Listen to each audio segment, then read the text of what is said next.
At family dinner, Dad asked, "Did the money help?" When I said, "What money?" he froze. I turned to Mom. She couldn't even fake it. She'd rerouted everything without saying a word. Can you imagine a single, casual question utterly shattering everything you thought you knew about your family? One moment, I was just Stephanie, 28, passing the gravy boat at our monthly family dinner. The next, my dad asked about the money, and our entire meticulously constructed facade of normalcy crumbled, revealing a web of secrets that cut me to the bone. For years, I'd been living this fiercely independent life in Boston. After college, I fled my Vermont hometown, desperate to prove I could make it on my own, far from what felt like my mom, Karen's, subtle judgments, and the unspoken competition with my older brother, Jason. My dad, Thomas, built his construction company from nothing, and I was supposed to follow suit, but I carved my own path in finance. Our family was, on the surface, the picture of stability. Dad, the proud, practical provider. Mom, the quintessential homemaker. Jason, the golden child who stayed close and joined the family business. But beneath the surface, there was always this hum, a quiet tension I couldn't quite decipher as a kid. We Wilsons had a toxic superpower, keeping secrets. We avoided conflict until it became a catastrophe, pretending everything was fine when it clearly wasn't. Then, 6 months ago, my carefully built world collapsed. My investment firm went through a brutal restructuring, and despite stellar performance, I was laid off. The timing? Horrific. I'd just signed a lease on a pricier apartment and bought a new car. But pride, it's a dangerous thing. I couldn't bear to be the failure crawling back home. So, during our weekly calls, I lied. I told them I was transitioning to a new opportunity, while in reality, I was hemorrhaging savings. I had to make drastic cuts. My beautiful downtown apartment? Sublet.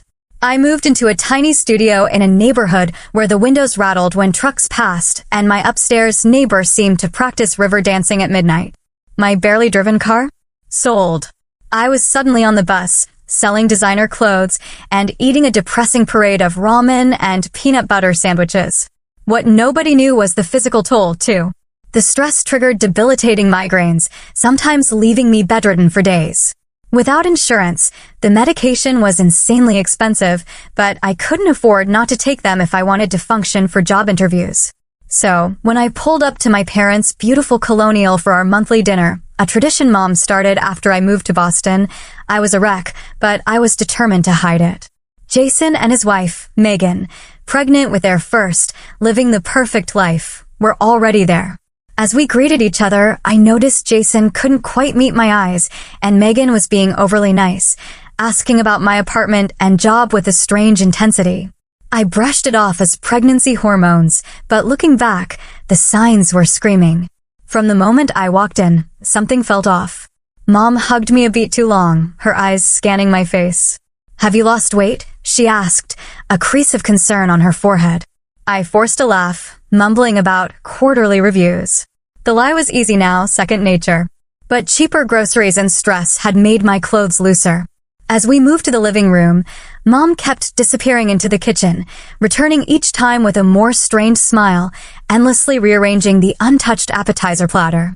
"So, Steph, how's that fancy office of yours?" Jason probed, swirling his whiskey. "Still have that view of the harbor?" I nodded, taking a huge gulp of wine. "It's great. Nothing changes." Another lie. I hadn't seen that office in months, and the company had actually moved before the layoffs. Mom suddenly dropped a coaster, flinching at the small noise, her hands shaking slightly. Dad, bless him, was oblivious, droning on about a difficult client. But Mom kept shooting him nervous glances. Every time a financial topic came up, like Jason and Megan's new restaurant or baby expenses, Mom would frantically change the subject. The tension was thick, palpable. The dining room was set with Mom's best china, usually reserved for holidays. "What's the occasion?" I asked. "No occasion," Mom replied, too quickly. Just felt like using them. Megan and Jason kept exchanging these meaningful looks, like they were having a silent conversation. Dad cleared his throat repeatedly, his nervous habit since childhood. "So, Stephanie," he began, passing the salad, "Jason tells me Boston real estate is getting even more expensive. Your neighborhood's still treating you well." I crammed salad into my mouth to avoid elaborating. My new neighborhood had already had 2 break-ins on my block. You know, if you ever wanted to come back home for a while, your room is always available, Mom interjected, not meeting my eyes. My stomach tightened. I'm fine, Mom. Really. My career is in Boston. When the conversation turned to my cousin Eliza's destination wedding in Hawaii, completely out of my budget, I reluctantly admitted I might not make it, blaming work projects. But your family, Mom protested. Eliza would be heartbroken. We could help with the flight, Dad offered casually. Consider it an early Christmas gift. No thanks, I said, firm. I can handle my own expenses. Mom and Dad exchanged a look I couldn't quite interpret. Jason raised an eyebrow at Megan, who suddenly became very interested in buttering her roll. The small talk became increasingly strained. Dad, who never cared, asked about my investments. Mom kept refilling my wine, insisting I take seconds, then thirds of everything. Jason made an odd comment about how communication is important in families that seem to come out of nowhere. With each passing minute, the air grew heavier, charged like before a thunderstorm. Everyone seemed to be waiting. And then, as I reached for the salt, it happened. Dad was passing the mashed potatoes, his weathered hands steady. There was a lull in conversation. That's when he asked it, casual as commenting on the weather, but with words that would crack our family's very foundation. So, Steph, he said, his voice light, has the money been helping with your situation? Karen mentioned you might need a bit more next month. Time seemed to slow. The bowl of potatoes hovered. Asterisk money? What money? What situation had Mom told him about? Asterisk, what money? I asked, genuinely confused. The change in the room was immediate, dramatic. Dad's hand froze mid-pass, his face draining of color, eyes widening in shocked realization. He looked like someone who'd just stepped on a landmine and heard the click. I turned to Mom. Her water glass stopped halfway to her lips, a small tremor rippling across its surface. Her face, usually so composed, so ready with a deflecting smile, crumbled. I saw it, that flash of panic, guilt, and something else, fear. Karen, Dad's voice had dropped an octave, a question, a warning, embedded in just her name. Mom set her glass down with exaggerated care, like it might explode. I just meant the care package, she attempted weakly. The one I sent with the homemade granola and those socks you liked. The excuse was paper-thin. Dad's furrowed brow and tight jaw made it clear he wasn't buying it. Jason and Megan exchanged loaded glances. My brother's hand moved to cover his wife's, a gesture of solidarity that only confirmed my terrifying suspicion. Everyone at this table knew something I didn't. Mom, I said, my voice sounding strange, distant. What money is Dad talking about? The silence that followed was deafening. The refrigerator hummed, the grandfather clock ticked, suddenly intrusive. It's nothing, really, Mom finally stammered, her voice unnaturally high. She reached for the green beans, knocking over the salt shaker. Oh, clumsy me. Let's just enjoy dinner, shall we?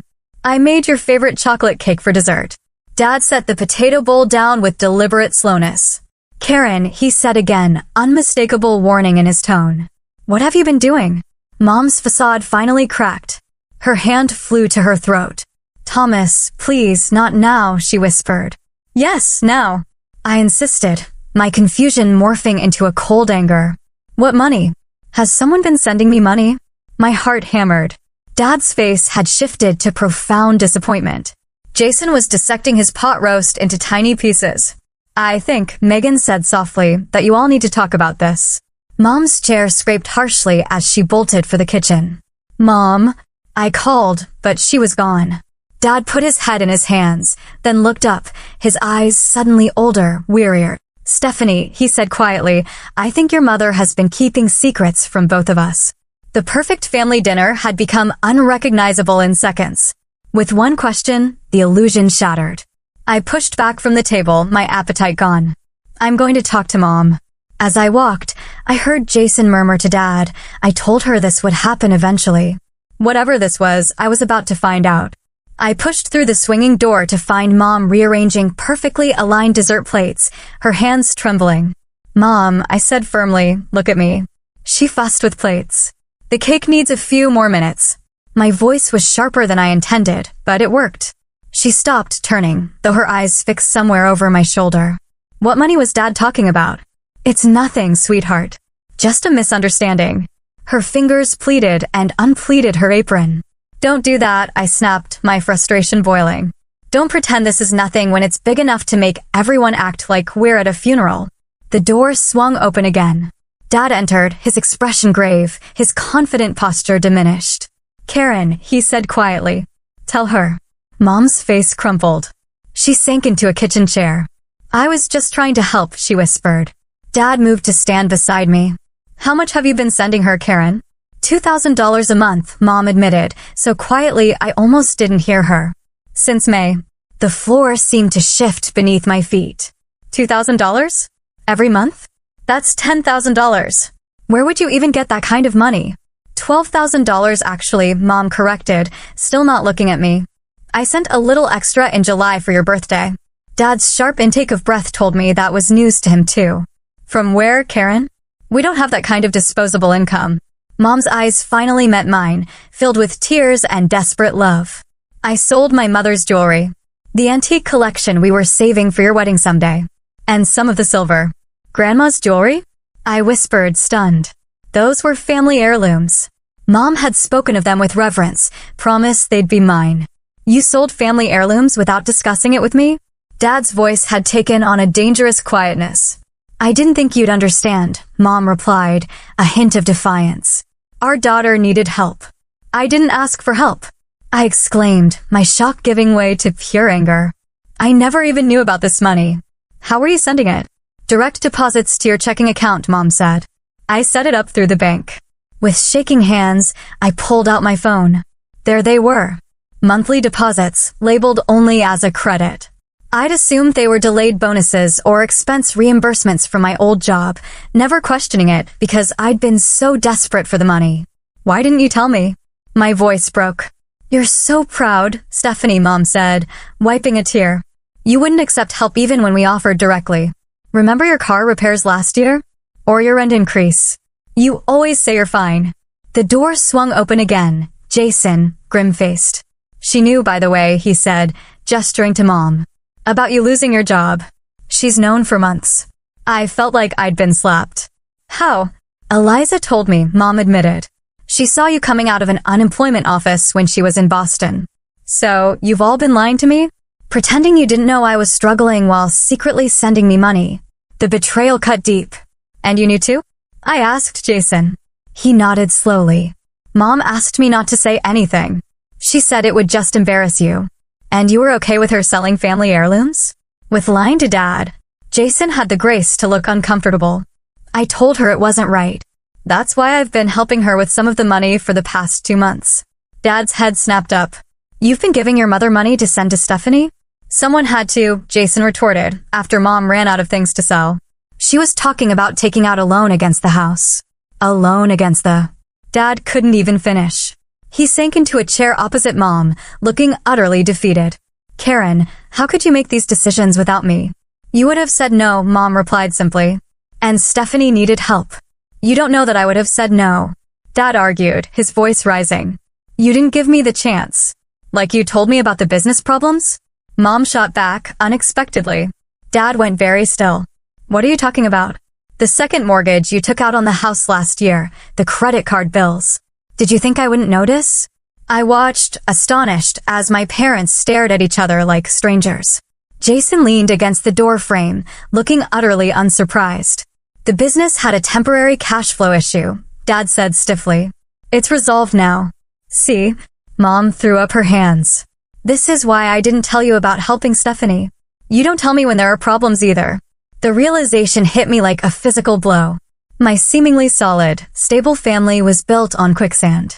We were all keeping secrets, all pretending, all afraid to be vulnerable. I checked my account every day, I said quietly, drawing their attention back. I saw those deposits. I thought they were from work. I never even questioned it because I needed that money so badly. Tears welled. Do you know what that's like? To be so desperate that when money mysteriously appears, you don't question it, you're just relieved you can pay rent. Mom stood, tried to approach me, but I backed away. Why didn't you just ask me? Why the secrecy? Would you have taken it if you knew it came from selling my mother's jewelry? Mom asked gently. The truth was I wouldn't have. My pride would have prevented it, even as my electricity was about to be shut off. That wasn't your decision to make, I said finally. You took away my choice. I'm your mother, she replied, as if that explained everything. I couldn't watch you suffer. So instead, you lied. You all lied. I looked around at my family, Mom, with her desperate need to help, Dad, with his hidden business troubles, Jason, complicit in the deception. We're supposed to be a family. We are a family, Dad said wearily. A family with serious communication problems, apparently. The chocolate cake sat forgotten on the counter, its perfect frosting a mockery of our imperfect family. This was a turning point. We would either break apart completely or be forced to rebuild something more honest from the ruins. We migrated back to the dining room in silent agreement, dinner growing cold. The air was heavy with unspoken words. I think, Dad said, breaking the oppressive silence, it's time we all put our cards on the table. No more secrets. Jason cleared his throat. While we're being honest, I have something to say, too. He glanced at Megan, who nodded encouragingly. I've resented how Mom always seems to make excuses for Stephanie. It's always been that way. When she moved to Boston, when she misses family events, and now this secret money. I've worked alongside Dad for years, building this company, staying close to home, doing everything right. And still, somehow, Stephanie gets this special treatment. That's not true. Mom protested weakly. It is true, Jason insisted. You sold Grandma's jewelry for her. Jewelry that's been in the family for generations. Meanwhile, when Megan and I needed help with the down payment on our house, you gave us a loan with a repayment schedule and interest. I stared at my brother, genuinely surprised. I never asked for special treatment. You didn't have to, he replied bitterly. You were always Mom's favorite. Jason, Mom exclaimed. It's okay, Karen, Dad interjected, tired. If we're clearing the air, let's really clear it. He turned to Jason. Your mother has always worried more about Stephanie because she saw herself in her, independent, determined.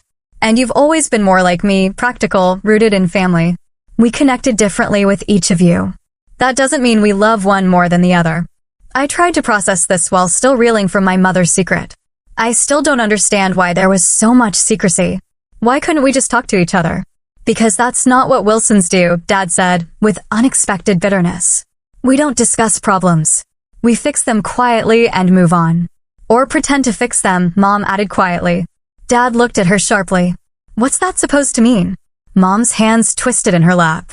It means there are things we haven't talked about for years, Thomas. Important things. Like the fact that your father and I have been sleeping in separate bedrooms for the past year. The revelation hit like a physical blow. My parents, a united front, separated? Why? I managed to ask. Because your mother keeps making unilateral decisions without consulting me. Dad said, frustration evident. Like selling family heirlooms or sending thousands of dollars to you behind my back. And because your father works constantly and hasn't really seen me in years. Mom countered, years of resentment bubbling to the surface. He's physically present, but mentally always at the construction site. I work to provide for this family.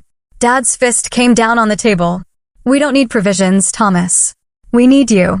Mom's voice broke. Megan, silent until now, placed her hand gently on the table. I think what we're seeing here is a pattern, she said softly. Everyone in this family is afraid to admit when they need help or when something's wrong. You're also afraid of appearing vulnerable that you've created this web of secrets instead. Her words hung in the air, uncomfortable but undeniably true. I didn't tell anyone about losing my job because I was ashamed, I admitted, my voice small. I thought I was supposed to be the successful one, proving that leaving home was the right choice. And I didn't tell you I knew because I was afraid you'd push me away completely if I offered help directly, Mom said. You've always been so independent. Even as a little girl, you never wanted help. I didn't tell anyone about the business difficulties because I'm supposed to be the provider. The Rock, Dad added quietly. And I never said anything about feeling second best because complaining seemed ungrateful when we have so much, Jason concluded. Silence. Generations of poor communication, laid bare. My parents were the same way, Mom finally said. My father lost his job when I was 12, but they pretended everything was fine for months. When we finally lost the house, it was a complete shock. I promised myself I'd never let my children experience that kind of sudden devastation. So instead, you created a different kind of deception, I observed, not unkindly. I thought I was protecting you, she whispered. My father was the same, Dad added. Never talked about problems. When he got sick, he hid it until he collapsed. By then, the cancer had spread. The pieces were falling into place. Our family's dysfunction was inherited, passed down like an heirloom, more enduring than grandma's jewelry. So, what do we do now? Jason asked, his anger replaced by vulnerability. How do we break the cycle? We start by telling the truth, I said, surprising myself with the steadiness in my voice. The whole truth, no matter how uncomfortable. I took a deep breath. I've been having debilitating migraines for months from the stress. Sometimes I can't get out of bed for days. The medication costs a fortune without insurance, but without it, I can't function enough to job hunt effectively. My business partner wants to buy me out, Dad confessed. The company isn't doing well.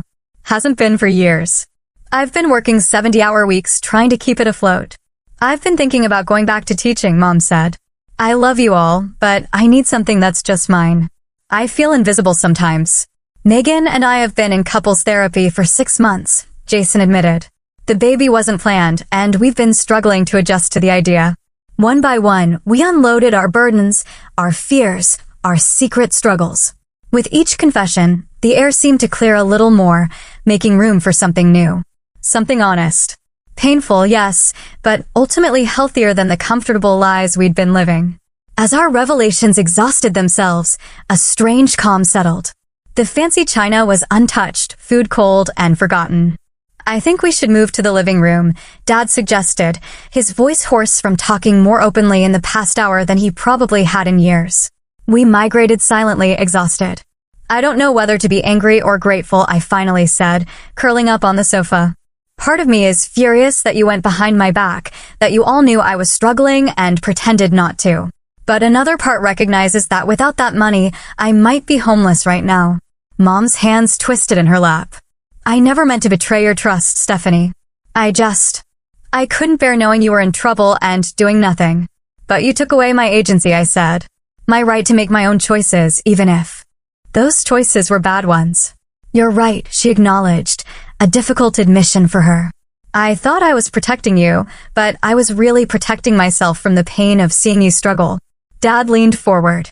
I think we all need to acknowledge that our intentions, however good, created this mess. Your mother shouldn't have sent money behind everyone's backs, but Stephanie, you shouldn't have hidden your job loss either. I know, I admitted. Pride is expensive. What happens now? Jason asked, the question we were all thinking. Do we just go back to pretending? No, Dad said firmly. We can't unring this bell. And honestly, I don't want to. Neither do I, Mom agreed. As painful as this is, it feels like finally lancing a wound that's been festering for years. I think we need some ground rules, I suggested. New family agreements. Like honesty. Real honesty. Even when it's uncomfortable.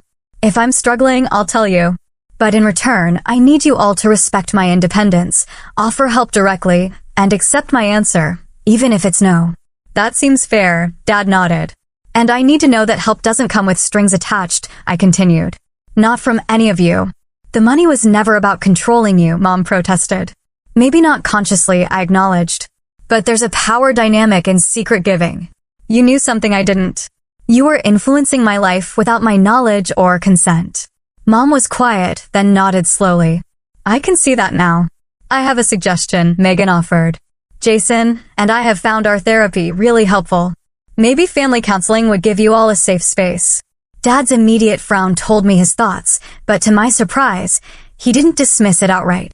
Maybe, he said reluctantly. I'm not big on talking to strangers about family business, but clearly we haven't been handling things well on our own. I'd be willing to try it, Mom said, relieved. Me too, I agreed. But in the meantime, I want to talk about the money. Everyone tensed. I'll pay it back, I said firmly. Every penny, once I'm working again. Absolutely not. Mom insisted. It was a gift. A gift I didn't know I was receiving, I pointed out.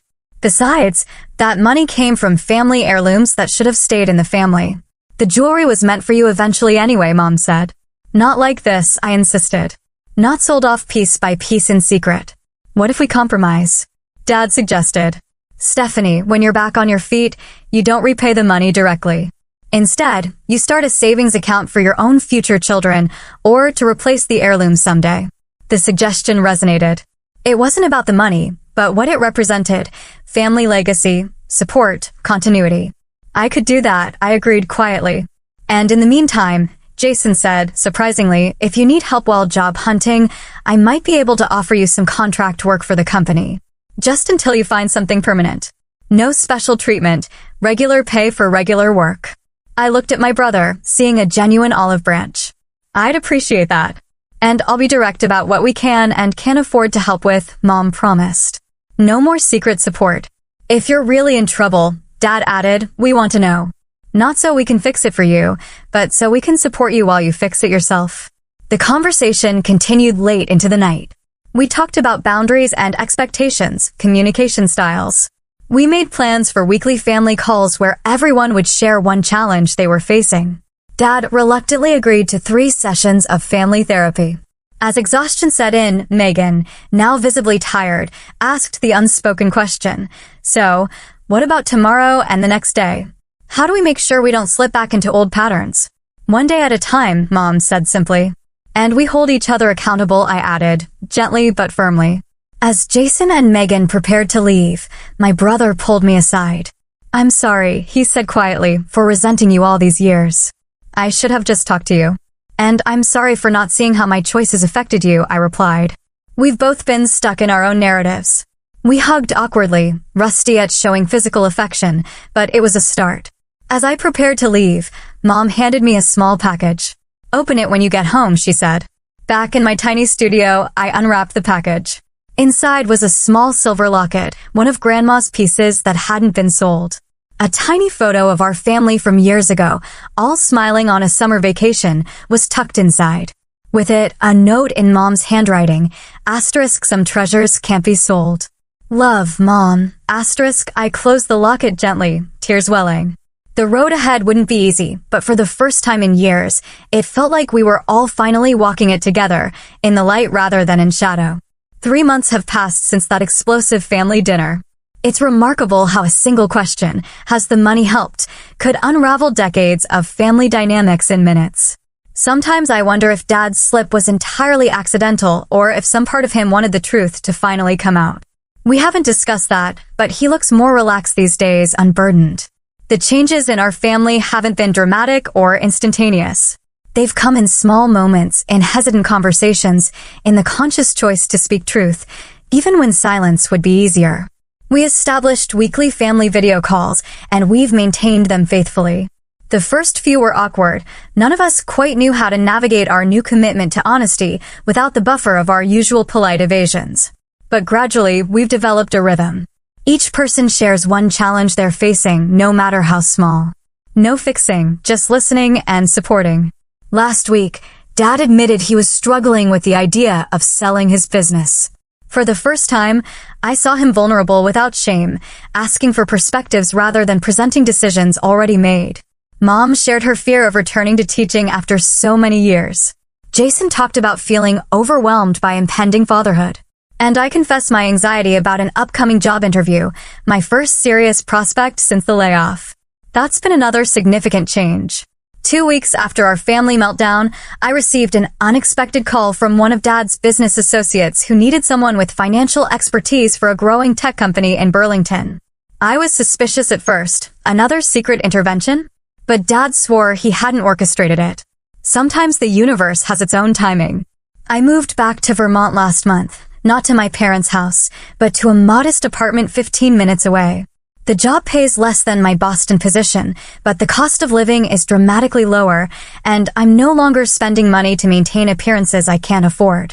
My migraines have decreased significantly with the reduction in stress. Mom and I have been rebuilding our relationship slowly. We meet for coffee weekly, just the 2 of us.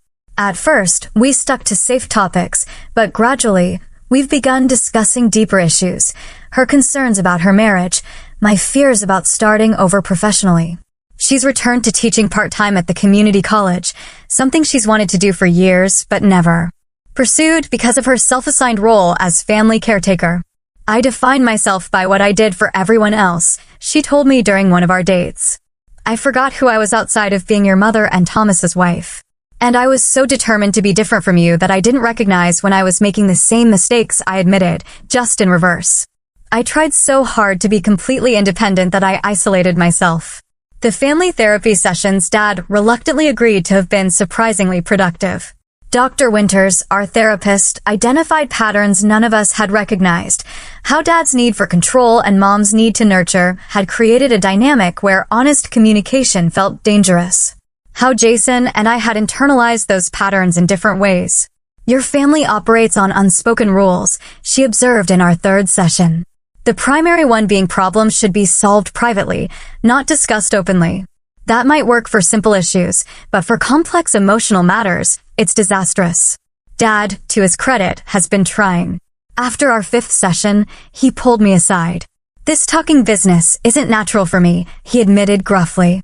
But I'm beginning to see the damage my silence has done. The biggest surprise has been my evolving relationship with Jason. Without the undercurrent of competition and resentment, we've discovered we actually enjoy each other's company. He's been teaching me about the construction business on weekends, and I've been helping him modernize their accounting systems. I always thought you looked down on the family business, he confessed one Saturday as we toured a worksite.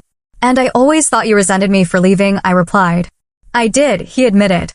But not because you left, because you seemed to do it so easily, like staying close to family was somehow less valuable than making it on your own. It wasn't easy, I told him. I was terrified. But I needed to prove something to myself. And did you? He asked. I considered the question. Yes and no. I proved I could survive on my own, but I also learned that independence isn't the same as isolation. Connection isn't weakness. As for the money Mom secretly sent me, we reached a resolution. I didn't pay it back directly, but I've started a special savings account. Part will eventually go toward replacing some of the heirloom jewelry when possible. The rest will be for future family needs, not just my own potential children someday, but a resource for anyone in our family who needs support. Think of it as the Wilson Family Transparency Fund, Jason joked when I explained the concept. Mom's revelation about her own childhood financial trauma has helped me understand her actions better, even if I still don't agree with how she handled things. She grew up with secrets and sudden devastation, so she created more secrets trying to prevent the same for her children. It's a painful reminder that unhealed wounds often become the wounds we inflict on others, even with the best intentions. Dad and Mom are working on their marriage. They've started seeing a couples therapist in addition to our family sessions. Dad moved back into their bedroom last month, a quiet milestone no one directly mentioned, but everyone noticed. They've even started ballroom dancing lessons on Thursday nights, something Mom always wanted to try and Dad always avoided. It's about learning to move together, Mom explained when I expressed surprise at Dad's participation, to communicate without words. For a man of few words, it seems like the perfect metaphor. The most profound lesson I've taken from all of this is the difference between enabling and supporting. Real support respects autonomy and dignity. It comes with honest communication, not secret machinations. It's offering a hand while allowing the other person to decide whether to take it. Mom's secret financial help came from love, but it was enabling rather than truly supportive because it reinforced patterns of dishonesty and pride. True support would have been creating a family environment where I felt safe admitting my struggles without fear of judgment or loss of independence. That's what we're building now. Slowly, imperfectly, but with intention. Last Sunday, at our most recent family dinner, now a genuine monthly tradition rather than an obligation, we used Mom's fancy china again. But this time it wasn't to maintain appearances or pretend perfection. It was a conscious choice to celebrate how far we've come, to honor both our history and our new beginning. As we passed dishes around the table, Dad paused, his fork hovering over his plate. I'm proud of us, he said simply. From a man who once communicated primarily in grunts and nods, it was practically a sonnet. The road to genuine family healing is longer than 3 months, of course. We still stumble. Old patterns emerge under stress. Just last week, I caught myself downplaying a financial concern during our family call, the familiar urge to appear self-sufficient rising automatically. But the difference now is that I recognized it, took a breath, and then told the truth. And my family listened, without trying to fix it, without judgment, offering support without demanding control. Truth, it turns out, is like any other muscle. It strengthens with use. Have you ever discovered a family secret that changed everything, or found yourself caught in patterns of communication handed down through generations? I'd love to hear your stories in the comments below. Sometimes, knowing we're not alone in our family struggles is the first step toward healing. If this story resonated with you, please hit that like button and subscribe to hear more stories about family dynamics, healing, and growth. And remember, it's never too late to start building something honest from the ruins of what was broken. Thank you for listening to my story. May your own families find paths to truthful connection, even when that path leads through difficult terrain.